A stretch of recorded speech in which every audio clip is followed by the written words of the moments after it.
বন্ধুরা good afternoon. তো ভীষণ ঠান্ডা পড়েছে, এখন বাজে এরকম বিকেল 4:30 মতো।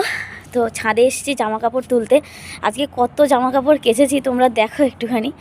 এখান থেকে পুরো দড়িতে আর রাখার জায়গা নেই, এত জামা কাপড় কেচেছি আজকে। 3 বার ধরে কেচেছি।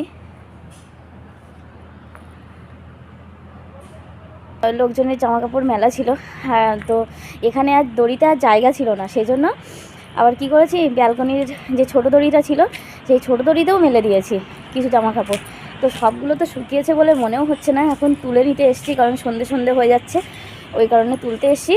আর সেই ভাত খেয়েছিলাম কখন বলো তো, দুপুরবেলা ওই 11টা 11:30 দিকে ভাত খেয়েছিলাম, আর খিদে পেয়ে গেছে, এখন দুটো ভাত খেয়েছি। আর এত ঠান্ডা লাগছে, আর যেন কন কন কন কন করছে চারিদিকে, এত ঠান্ডা লাগছে। জানি না আর কারো ঠান্ডা লাগছে কিনা, মনে হয় আমার একারই এত ঠান্ডা লাগছে।